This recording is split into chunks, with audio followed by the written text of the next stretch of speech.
안녕하세요. 오늘은 연중 제 15주간 7월 13일이죠. 연중 제 15주일. 오늘 복음 말씀은 루카복음 10장 25절에서 37절입니다. 오늘은 그 유명한 굿 사마리탄, 착한 사마리아 사람의 이야기이지 않겠습니까? 어떤 율법 교사가 예수님 시험하려고 무엇을 해야 영생 얻냐 하고 얘기한 거예요. 그러니까 예수님께서는 율법에 뭐라고 쓰여 있느냐, 어떻게 읽었느냐 하고 물어보니까 말을 다 했죠. 마음을 다하고 목숨을 다하고 힘을 다하고 정신을 다해서 너희 하나님을 사랑하고 이웃을 자신처럼 사랑해야 한다. 옳게 대답하였다. 그렇게 살아라. 그런데 율법교사는 자기의 이러한 자랑거리, 자기가 정당함을 보여주고 싶어서 또 물어보는, 누가 저의 이웃입니까? 하고 물은 겁니다. 그러면서 이제 착한 사마리아 사람 이야기가 나오잖아요. 말씀드린 것처럼 예루살렘에서 여리고로 가는 그 길은, 예루살렘은 높은 지역이고 여리고는 사해의 정말 그 휴양 도시잖아요. 그러니까 내려가는 지대가 낮아요. 그리고 사해 근처에서는 부자들이 많아요. 요양 지역이기 때문에. 그래서 거기는 부자들이 지나다니니까 도둑들이 많거든요. 그런 점에서 우리는 누가 여기 나온 것처럼 내 이웃이냐 하고 물어보는 거죠. 오늘도 저는 여러분들 누가 내 이웃입니까? 이 관점에서 결론적으로 말씀드리면 예수님은 네가 누군가 이웃이 되어주라 한 거. 자기중심으로 누가 나의 이웃은 누굽니까 물어보지 말고 네가 누구누구의 필요한 사람 이웃이 되어주라 하면서 이 사마리아 사람 이야기를 해주는 거죠. 이 오랜 세월 동안 한 정말 노 선교사 신부님께서 중국에서 선교를 많이 하다가 다시 이제 고국인 유럽으로 돌아오셨어요. 그러면서 그 노 선교사께서는 정말 동쪽, 우리가 살고 있는 이 아시아, 중국이죠. 극동과 그리고 돌아간 자기의 그 고장이 서구잖아요. 서구의 대도시가 어떻게 다른지 항상 질문을 받아요. 선교사니까 그렇게 질문을 하죠. 언뜻 보기에는 차이가 미미해 보인다고 말을 한 거죠. 그 노 선교사가. 그러면서 자동차라든가 뭐 여러 가지 신호등, 외적인 건 똑같지 않습니까? 저도 갔을 때 북경도 그렇고요. 특히 상하이 같은 경우에는 무슨 뭐 뉴욕 저리 가라 해요. 상하이 같은 경우에. 그러면서 유럽에는 그리스도교적인 그러한 문화들과 배경들이 있는데, 바로 이것은 어떤 그 특징적인 측면의, 정서적인 측면의, 문화적인 측면이잖아요. 그런데 바로 사람들 속에서 일상생활에서 그 사람이 사건이 이루어졌거나 또는 사고가 났거나 또 이런 경우를 제외하고는요, 유럽에서는요 아무도 서로에게 관심을 기울이지 않아요. 우리는 장점으로는 도와주는 건 너무 좋은데 차기식으로 도와주는 거예요. 또 이것도 항상 누군가가 멈춰 서서 구급차를 부르고 일으켜 세우는 거예요. 정말 다쳤을 때는 철저하게 저도 이제 로마에서 살면서 보게 되면 이건 지금 구급대 이런 부분들은 참 잘 돼 있거든요. 그런데 이 노 선교사는 중국에서는요 아무도 신경 쓰지 않고 길거리에서 그냥 자유롭게 지나다니는 거예요. 참 오늘날 그런 차이를 느끼긴 하죠. 오늘 복음에서 나오는 착한 사마리아 사람의 비유, 이 이야기는 어떻게 보면 보편적이고 일반적인 사고방식의 차원에서 볼 때는 어떻게 말을 할까요? 오지랖일까요? 동양과 서양은 어떻게 이 일이 동양에 일어났을 때, 서양에 일어났을 때 어떤 차이를 느낄 수 있을까요? 착한 사마리아 사람의 이런 비유 이야기가 동양적이라면 동양화되는 걸까요? 아니면 이런 이야기가 서양적인 차원으로 토착화됐다면 우리 모두가 서양화되라는 것일까요? 사실 원시 사회에서는요, 상당히 혈연 가족 혈통을 기준으로 해서 이루어졌어요. 평가되고. 심지어는 나라도, 우리도 그러잖아요. 우리는 한민족이다. 또 회사에서 우리는 가족이다 하는 얘기를 많이 합니다. 그런데 사회가 발전할수록 혈연 관계를 극복하고 어떤 아이디어라든가 어떠한 그 계획, 공동 프로젝트, 이러한 협력적인 긴밀함을 바탕으로 새로운 관계를 구축하려는 경향이 더욱 두드러지게 일어나는 겁니다. 제가 늘 말씀드리지만 서구 사람들이 16세기, 17세기, 18세기, 19세기, 20세기 못된 짓은 다 했는데 지금도 너무 잘 살잖아요. 왜 그랬다고 저는 생각합니까? 하고 제가 묻잖아요. 그것은 제국주의에서 시민들의 의식의 확장으로 제국의 왕정의 그 권력이 사라지고 시민들의 힘이 들어섰기 때문에 시민들의 의식이 성장했기 때문에 그렇다. 시민의 의식이 뭘까요? 바로 복음이라는 것이죠. 그래서 착한 사마리아 사람의 비유의 이런 이야기들이 유럽에서는 정말 자주 볼 수 있는 일이라고 생각하죠. 한 개인에 대해서. 우리는 아직도 한 사람에 대해서 발견되지 않는 부분들이 있지만 물론 이런 강도를 당했다면 누구든지 어느 나라든지 다가설 수 있지만 사소한 일에 대해서는 예를 들어서 가정폭력이 있을 때 그럼 가정 문제다 하고 그냥 말아버리잖아요. 그럼 서양은 너무 지나친 거고 우리는 너무 무관심한 건가요? 오히려 새로운 관계의 이런 그 구축, 긴밀함 이런 것들이 유대감, 연대감 절실히 요청됩니다. 프란시스코 교황님이 항상 말씀하시는 선의 연대가 필요하다는 거예요. 악은 자체로 연대가 되는 거죠. 그래서 개인적인 그러한 우정으로 시작합니다. 하지만 경제적 이익이라든가 이런 진전과 함께 돈 문제로 모든 것이 끝나버리는 거예요. 그래서 옛날에는 우리가 계모임 같은 거 할 때 어떤 거면 어려운 이웃들을 얼굴로 믿어주고 계모임을 해서 도와줬는데 지금은 그렇지 않죠. 지금은 결국에는 돈 문제로 사람 잃고 친구 잃고 돈도 잃어버리는 거죠. 참 난감한 지금 상황의 모습을 볼 수가 있는 거죠. 그래서 이러한 경향은 온갖 종류의 민족주의와 인종차별로 악화될 수도 있는 겁니다. 그렇다면 우리는 어떠한 기준으로 오늘 착한 사마리아처럼 사제도 지나가요, 레위도 지나가요. 근데 원수지간했던 사마리아 사람이 구해주잖아요. 이런 식으로 어떤 기준으로 인간 동료 관계를 구축해야 할지 고민이 된다는 것이죠. 정치 분야에서도 우리가 아는 최선의 해결책이 민주주의라고 확신하고 있잖아요. 근데 교회는 그것을 더 뛰어넘어야 된다는 사랑을 얘기하는 것이죠. 그래서 같은 의견을 가진 사람들이 정당에 모이고 그 정당들은 국회를 중심으로 해서 토론하고 입법하고 또 많은 국가들이 모였으면 국가의 국회라고 할 수 있는 유엔에서 합의하고 도달하고 있는 형편이지 않습니까? 그럼에도 이념적 차이가 많이 남아있죠. 또 나토라든가 또 아시아를 중심으로 한 그런 아스펙이라든가 모든 이런 부분들도 노력을 하는 것은 보여요. 하지만 삶은 차이가 없고 또 싸움 없이는 생각할 수 없는 것이 현실이에요.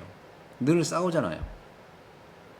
국회에서도 그런 부분들이 보이고 세상도 보이고 그럼 어쩌라는 것인가? 정말 착한 사마리아 사람의 비유가 현실적으로 이루어질 수 있단 말인가 하는 것이죠. 이런 점에서 피를 흘리지 않고 정직하게 그리고 상호 존중을 바탕으로 이루어져야 되는데 그것이 얼마나 가능하냐 하는 것은 고민거리이죠. 그런 점에서 우리는 이러한 착한 사마리아 사람의 비유의 모습들이 점점 멀어지고 있는 것이 현실이라는 거죠. 그럼 오늘은 1편으로는 이 정도 하고요. 착한 사마리아 사람의 비유, 누가 내 이웃인가, 내가 누구의 이웃이 되어줄 것인가, 이런 차원에서 또 두 번째 복음을 또 전해드릴게요.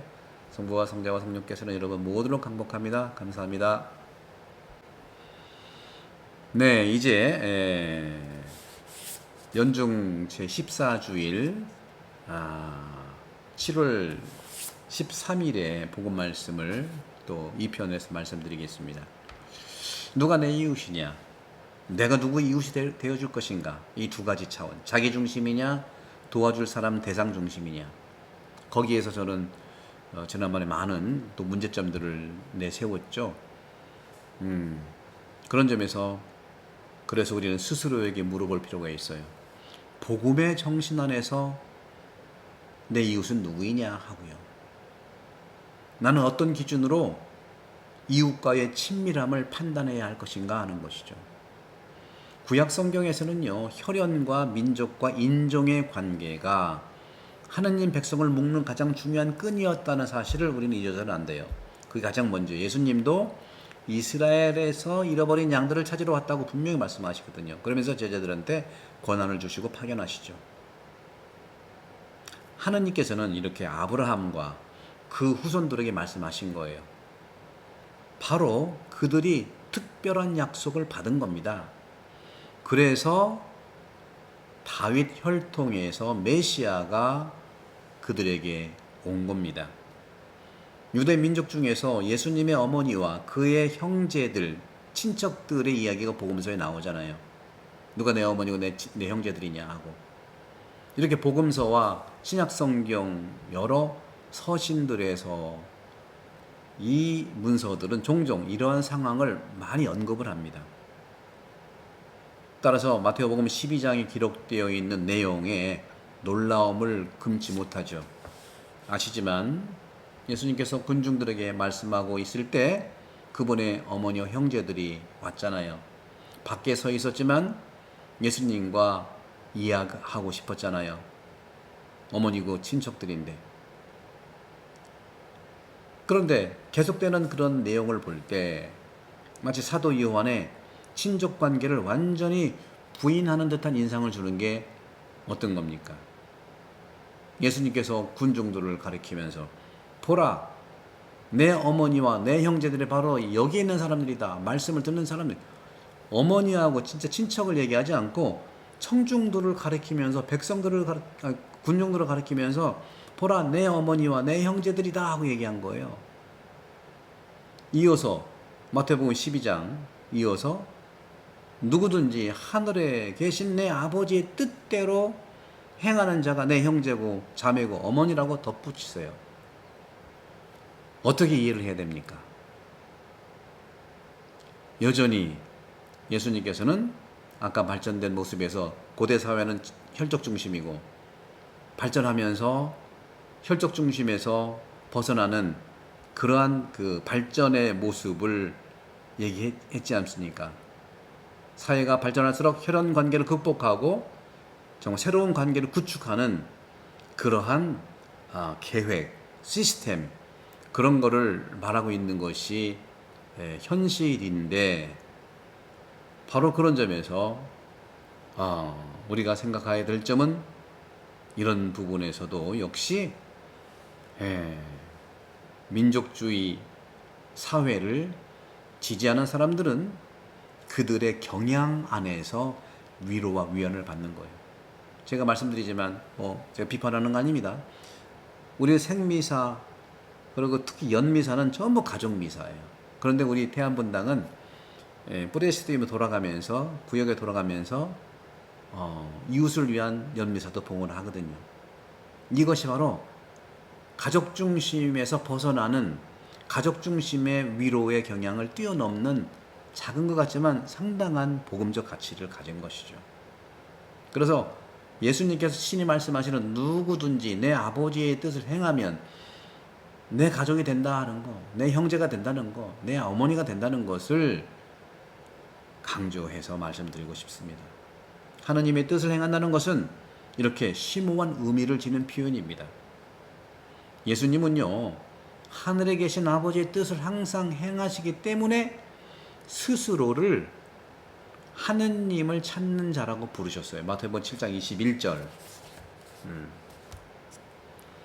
그래서 하늘에서는요, 세 분의 신적 위격, 거룩한 위격, 신성한 위격, 이것은 하나의 뜻을 가지고 있기 때문에 한 분이신 하느님이라는 거죠. 그런데 자유의지는요, 인격의 표현입니다. 바로 두 분이 뜻을 통해서 자신을 동일시하면 그들은 하나가 된다는 것이죠.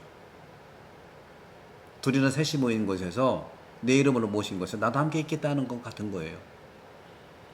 성부, 성자, 성령의 이러한 삼위일체의 하나됨은 하늘에 있는 신성한 거룩한 가족의 하나됨이라고 말씀하는 것이죠.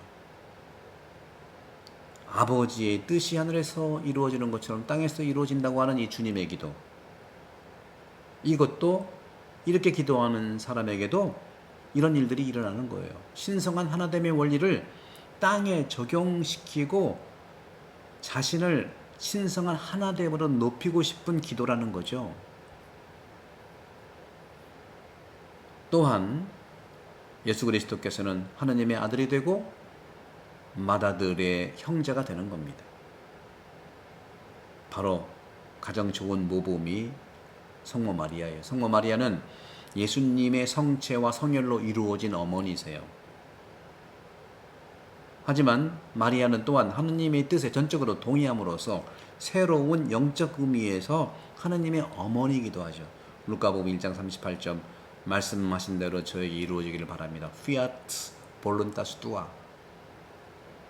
예수님은요, 옛 율법을 폐지하러 오신 것이 아니라 완성하러 오셨다고 했습니다. 죽음도 끝이 아니라 완성이라는 부활의 문이라는 것이죠.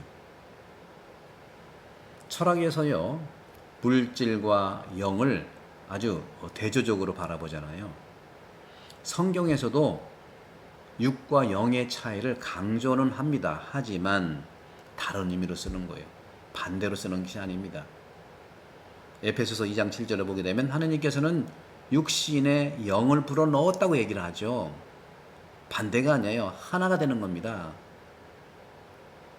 교부들은요, 종종 구약에서 신약으로의 이런 그 전환, 새로움으로의 관계를 맺는 것, 이것이 육적인 것에서 영적인 것으로의 트랜스퍼, 전환 같다고 말을 하시는 거예요. 하지만 이는 철학적 의미가 아니고 성경적인 의미로 이해가 되어야 됩니다. 이전 혈통에 따른 사람들 사이의 연대와 통합이 명백한 원칙이었다면 예수님은요, 이러한 연대, 유대를 파괴하고 정당한 것과 같은 이념적인 연합으로 대체하기 오신 것이 아니라는 거죠. 하지만 예수님께서는요, 초기에 뭐든지 초기에 하나됨을 위해서, 연대를 위해서 새로운 영을 주시는 거예요. 그것이 육신이라 하더라도 영으로 들어와서 하나가 되지 않습니까? 그런 점에서 이전에 혈통에 따른 가족이라든가 국가였던 것이 이제는 그들 또한 영에 따라서, 성령에 따라서 행해졌다는 건데, 이것이 바로 이스라엘 백성이 하느님의 백성, 곧 보편교회가 된 것과 같은 백성이라는 방식이라는 겁니다. 자연적 차원에서도 우리는 가까운 혈연 관계를 극복하려는 지속적 경향을 볼 수가 있어요. 이것은 결혼을 통해서 이루어지는 겁니다. 그런 점에서 결혼을 통해 소녀가 신랑처럼 다른 가족에 속하게 되는 거잖아요. 연대하는 것이잖아요. 그런 점에서 결혼식의 이미지는요, 구약에서 예언자들이 인간과 하느님과의 관계를 결혼하는 그러한 혼인의 관계로 설명을 하는데 늘 잘 적용이 된 겁니다. 말씀 이루어진 겁니다. 인간은 사랑을 통해서 하느님의 가족이 되고 하느님의 가족으로 들어가는 거예요. 사랑을 통해서. 하지만 이 가족은 엄청 큰 대가족이 되는 거예요. 큰 가족이 되는 겁니다. 이 가족의 구성원이 땅에서 하느님의 뜻을 행하는 모든 사람들이고 또 하늘에서는 정말 그들과 하느님과 함께 있는 성인들이죠. 바리사이들은요, 첫 번째 계명 중에 하나가 이웃을 사랑하는 것임을 알고는 있었어요. 하지만 그들에게 치명적인 건 뭐냐? 바로 이웃을 사랑하는 것이 누구인지 알지 못했다는 겁니다. 루카복음 10장 29절에 나오는 내용이잖아요.